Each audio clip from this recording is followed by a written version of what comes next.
9 tips to prepare you for your nursing job interview. You have a nursing interview coming up, or you're preparing for one, and you may be nervous, you may be scared, you may be worried that you're going to get rejected. Have no fear, because what I've learned in my own personal experiences, I'm going to share with you today to help you pass your interview like I did. When I was a new grad RN, I had 2 interviews. I passed both of them, whatever you want to call it. That put me in a place of power where I got to choose where I wanted to work. And then I took those skills, and when I went to transfer, because the hospital I was working at was toxic, I was able to get out of that environment because my interview skills helped me get into the hospital that I really wanted to work at, my dream position in a trauma ICU. And like most people, interviewing made me very nervous. Believe it or not, in high school, I cried before an interview for the leadership class in front of my mom in the car before the interview before school.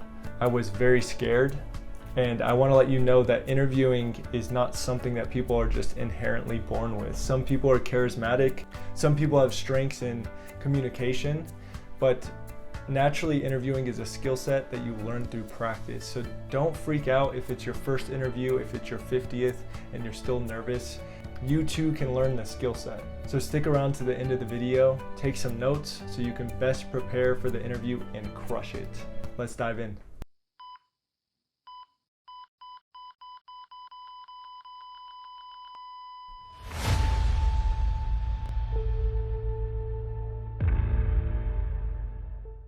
What is up, Healthcare Squad? Logan here with Healthcare Stress Relief, and you want to crush your interview. In order to crush your interview, it's all about preparation. The interview itself is very important, but all of the work you put in before the interview is going to make it so the actual interview goes over either smoothly or poorly.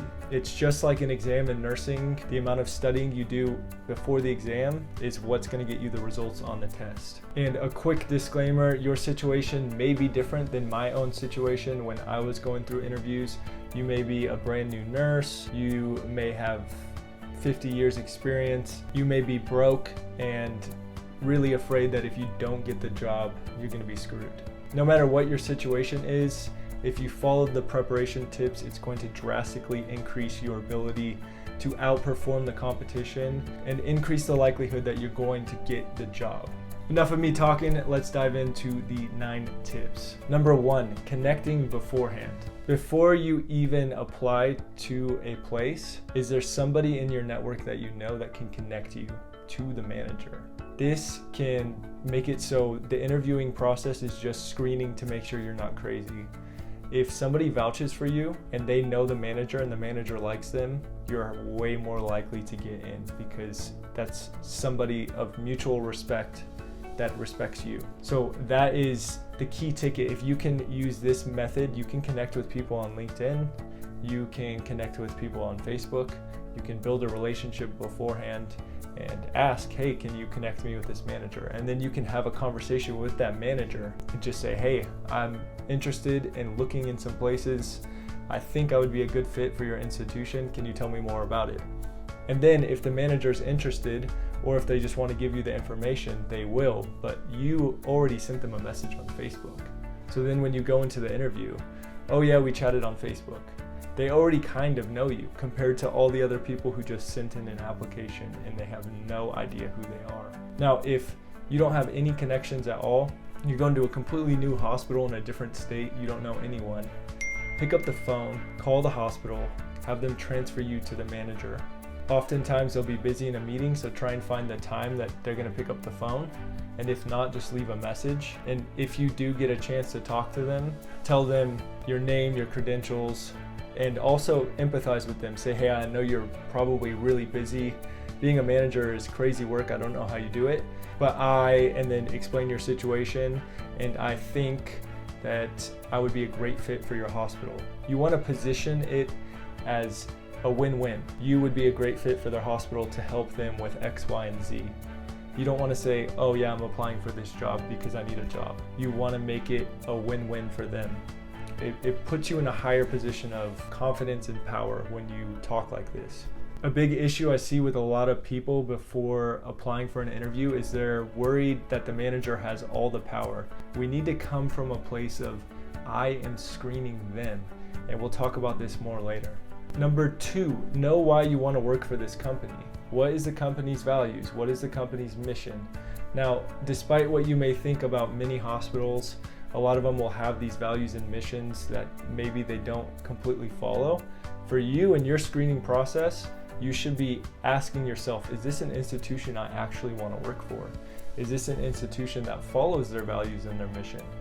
And if the answer is no, then you probably shouldn't be applying, but I know that's not applicable to all of you because some of you really want a job and you really want experience.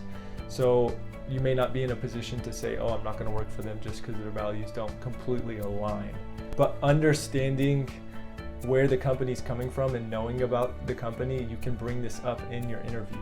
You can be prepared. You can say, oh, I actually want to work for your institution because this, and this. I actually like the story about how the Pilgrims founded this hospital, whatever the story is. And you can apply that and show them that you did your homework. Number 3, you got to prepare for a multitude of questions. When I first did my interviews, I actually only really studied 4 different types of questions.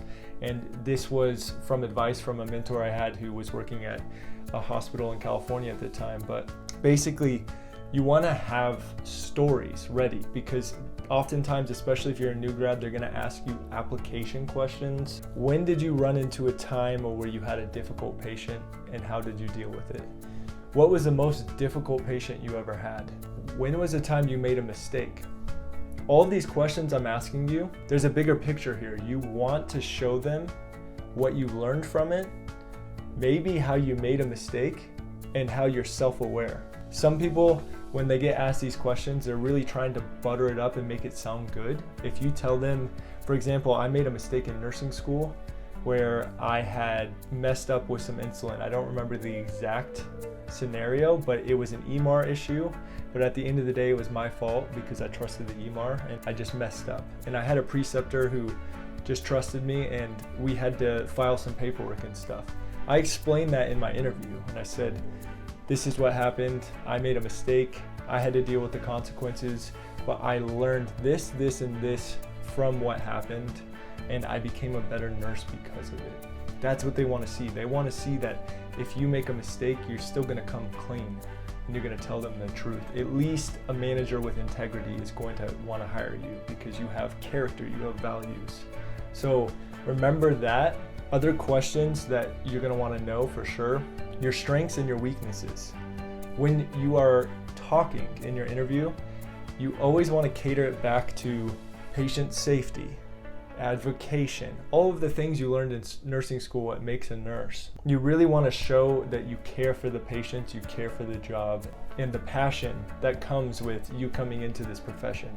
And then you want to know very specific scenarios for the unit that you're going to. I almost got hired to a med-surg cardiac unit, and they asked me very specific questions regarding clinical judgment, lab values, stuff like that. So if you're a new grad, they may ask you some very specific scenario questions. And if you are an experienced nurse, they're probably just going to check to make sure you know what you're talking about. If you are constantly studying and you've been in practice for a while, you're gonna ace this part, but it's mostly hard for nursing students. You gotta know your scenarios and just practice them and you'll be confident. And one side note, if they send you a question that stumps you, just tell them, can I get a moment to think about this? Just chill, meditate a little bit, just think about it. And then when it clicks, tell them. Don't spit out an answer just because you want to please them right away. Pause and relax. It's an interview, you just chill. And they're gonna respect you more because you can speak up and say, oh, I need time to think about that one. I got a lot of ideas floating in my head, but I wanna pick the one that resonates the most, so give me a second. And I did create a special document with a list of 25 plus questions that can be asked. I would definitely download this and prepare ahead of time.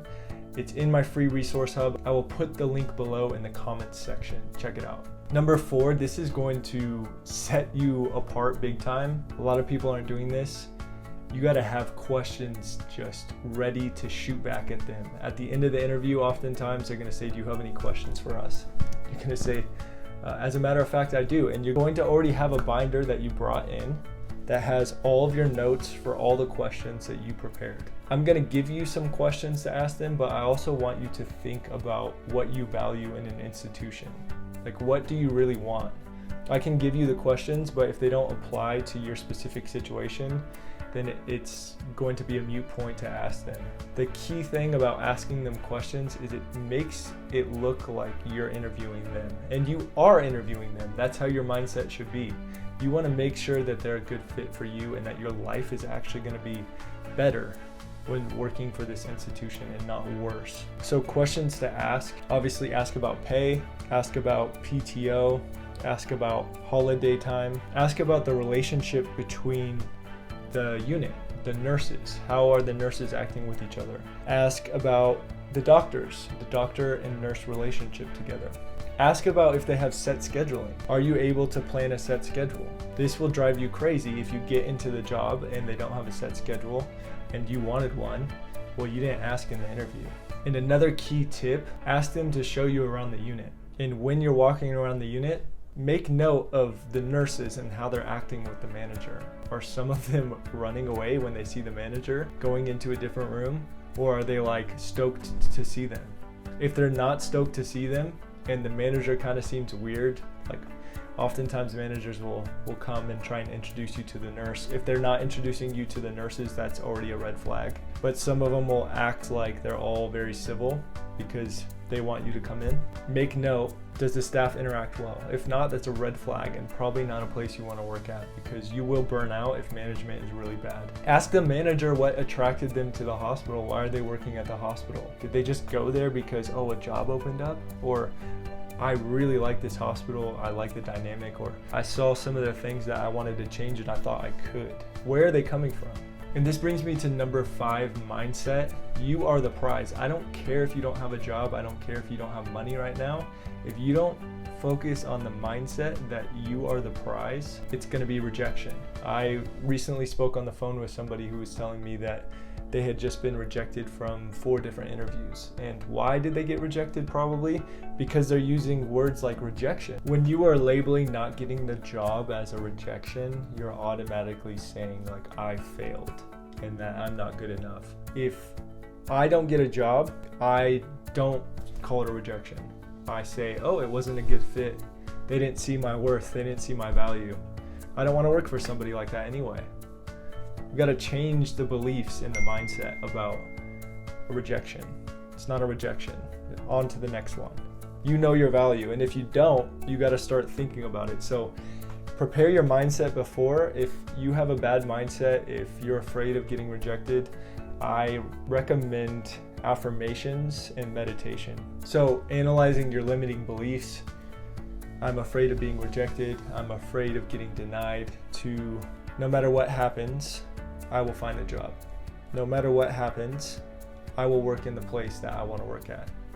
Rewriting these beliefs and practicing the new ones. You practice these before your interview and I guarantee you're going to get better results than you would have if you didn't. Number 6, print out your own resume, put it on resume paper and maybe even a picture of yourself and slap together a little portfolio and find out how many people are going to be at the interview. And you're going to hand that out to all of them. So when you get there, they may already have your resume, but you're going to hand them custom portfolio-made portfolios from you yourself. Shows you put together the time and you were thinking about them. Number 7, show up early. You already know this. You don't want to be rushing in your car, running to the interview. If you show up a minute late, they're probably not going to accept you. So make sure you're early 15 minutes. Just sit there, review some stuff, chill. Just chill. Put in some Taylor Swift on your headphones and just shake it off, baby. Number 8, dress fly. Have your outfit picked out at least a week before. You don't want to be going to go buy a bunch of stuff at wherever you shop a day before. Have your outfit ready and make sure you feel really funky in it, and not funky in a smelly way, but funky as like you just different kind of vibe, different kind of energy. I wear a nice suit. I'm not a women's fashion advisor, so check out a YouTube video for that if you're a girl. But for a guy, dress shirt, nice dress shirt, and preferably a suit, and make sure it's fitted well, and you should be good to go. Number 9, bring a gift. And this isn't to schmooze them at all, but it's going to set you apart. In high school, I had this teacher, Mr. Lopez, shout out if you're watching this. Dude is a legend, but he was telling us a story about how he got the position of being a teacher at the high school I was at. There were like 300 applicants, 100 interviews, and he showed up with like dragon fruit. He brought a bunch of exotic fruit to the interview, and he didn't do this to schmooze the people, he did it to stand out. And obviously it's also a gesture of goodwill to give somebody something for offering their time for you. So bring in something like dragon fruit is a good recommendation. It's really good if you know about it. Like, this is an exotic fruit from Colombia, one of my favorite fruits. You guys should try it. Have you tried it before? Just start the conversation. Oh, thank you so much. No, I haven't. And that's small talk right there. They already like you more than the candidates that didn't bring them anything. So he ended up getting the job out of 300 applicants, and that set him apart. They're gonna remember you as the dragon fruit guy or the dragon fruit girl or whatever exotic fruit you bring in or vegetable, whatever you want to do. So there you have it. Those are the 9 reasons. The big one I want you to take away: you are the prize. You are the prize. You're the prize. Remember that, and don't label not getting the position as rejection. It is just another stepping stone in your journey to getting the job you want.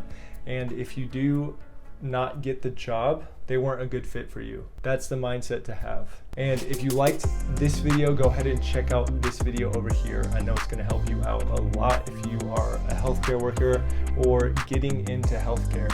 So check that one out and let me know what you think about this video in the comments below.